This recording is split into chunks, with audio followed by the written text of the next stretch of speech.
salitang nangangamote, may negatibong kahulugan. Pero ngayon, gagawin namin itong positibo. Halina't tikman ang tinatagong linamnam ng simpleng sangkap na ito. Dahil all year round available ang halamang ugat na ito, madalas itong present sa hapagkainan nating mga Pilipino. Kung hindi ito ipiniprito, ang ending nito inilalaga. Pero sa paulit-ulit na pagluluto ng kamote, minsan mapapakamot na lang tayo sa ating kokote.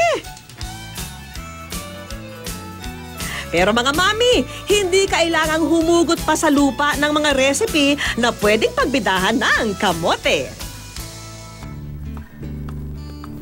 Merong 5 uri ng kamote. Nariyan ang hana o kamoteng dilaw. Ang kulay ube o purple na kamote. Nariyan din ang garnet na brown on the outside and orange on the inside. Orange din ang laman ng tinatawag na jewel. Meron din kamoteng puti o Japanese kung tawagin. Iba-iba man ang kulay, sa halagang 40 hanggang 60 pesos kada kilo, hindi kayo malulugi sa bitamina at health benefits nito. Una nating recipe ang Spanish-inspired dish na tadtad sa sarap ng kamote. Kung nasanay tayo na ang kamote ay kinakain ng nakalaga or nakapirito, gagawin natin siya ngayong star ng ating ulam dito sa isang Spanish-inspired na picadillo. Pero this time, gagawa tayo ng sarili nating version, ang kamote and pork guisado. Ihanda ang purple kamote, carrots, mantika, sibuyas, bawang, paminta, asin, mais at giniling na baboy. Igisa ang sibuyas at bawang. Isama ang giniling na baboy. So normally sa picadillo, ang ginagamit ay ground beef. Pero sa version natin, ginamit natin ay giniling na baboy. Mas mura pero healthy rin. Pero kung gusto niyo pa rin gumamit ng giniling na manok, pwede rin naman. Lagyan ito ng asin at paminta. Lutuin ng 3 minuto ang baboy hanggang sa kumatas ito at mag-brown ng konti. So after 3 minutes at nag-brown na yung ating pork, pwede na natin ilagay yung ating kamote. Alam nyo ba na ang kamote ay rich rin in vitamin C that helps in digestion at nakakatulong rin para palakasin ang ating immunity para di tayo madaling magkasakit. So ang ginamit natin na kamote dito is yung purple. So ito yung madalas natin nilalaga at sinasama sa mga ginataan. Bukod sa kamote na pampalakas ng immune system, idagdag din ang carrots na pampalinaw ng mata at nagbibigay kulay sa putahe. Samahan din ito ng rich in fiber na mais.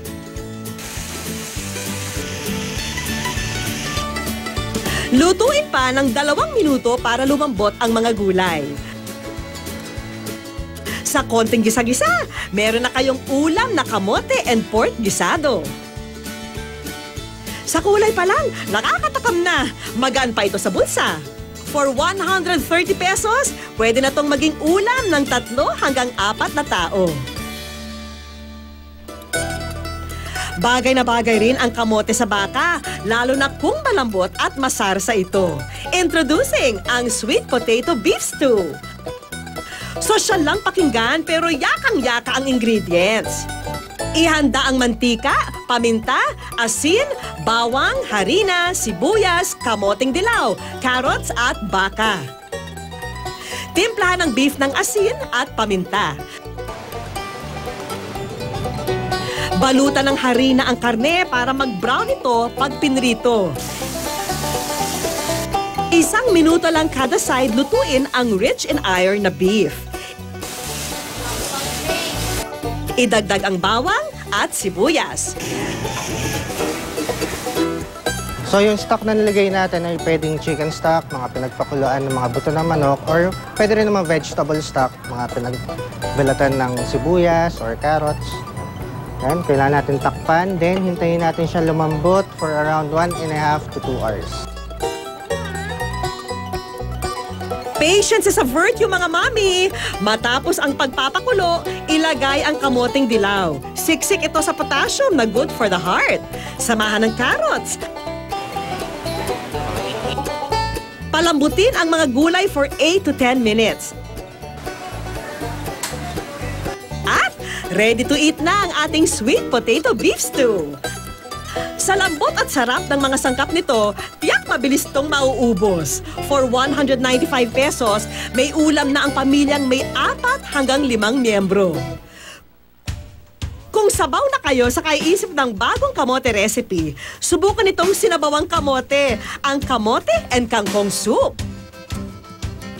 Kailangan ng kamote, chicken breast, vegetable stock, gabi, sibuyas at kangkong. So para sa ating meat, gigisa muna natin ang ating manok sa mantika. Para lumabas ang lasa ng manok, kailangan ng asin at paminta. Saka isunod ang sibuyas. Para naman magkaroon ng lasa at texture ang sabaw, ilagay ang gabi na pampababa ng blood sugar. So lalagay na natin yung ating kamote na orange or yung tinatawag natin na garnet. Ang kamote may complex carbohydrates na pinagkukunan natin ng energy.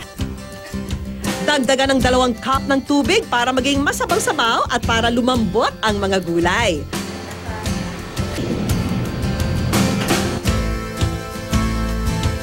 Huling ilagay ang kangkong na good source of fiber. Haluin saglit at pwede nang iserve.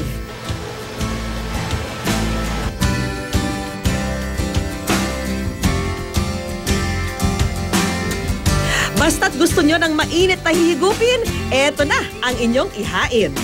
Ang gagastusin para sa nag-uumapaw na sabaw na pang-4 na tao, 110 pesos lang. Itodo na natin ang pangangamote. Ang inyong merienda, gagawin naming masustansya. And this time, hindi lang ugat ng kamote ang ating gagamitin, pati dahon nito ating papatusin. Patok na patok ang meatball sa buong mundo. Kaya ngayon, gagawa tayo ng healthier at cheaper version using ang ating kamote at talbos ng kamote. At ito na ngayon ang ating meatballs without the meat, ang ating kamote bomb. Simple lang ang ingredients. Kamote, paminta, asin, kalamansi, talbos ng kamote, harina, sibuyas at bawang. Igisa muna ang sibuyas at bawang. Then sunod natin lalagay yung ating talbos ng kamote or yung kamote tops. Normally ginagamit natin sa mga sinabawan. Pero this time, ihahalo natin siya sa ating meatballs. Haluin ng maigi at lagyan ng asin at paminta.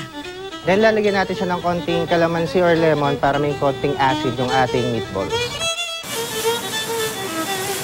Igisa ang mga sangkap ng 1 minuto at ilipat ito at tadtarin.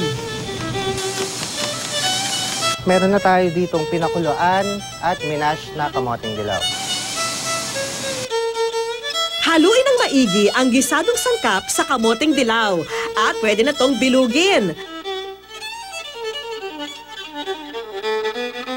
Balutan ng harina ang kamote balls, saka ito prituhin hanggang magkulay brown ang kada side.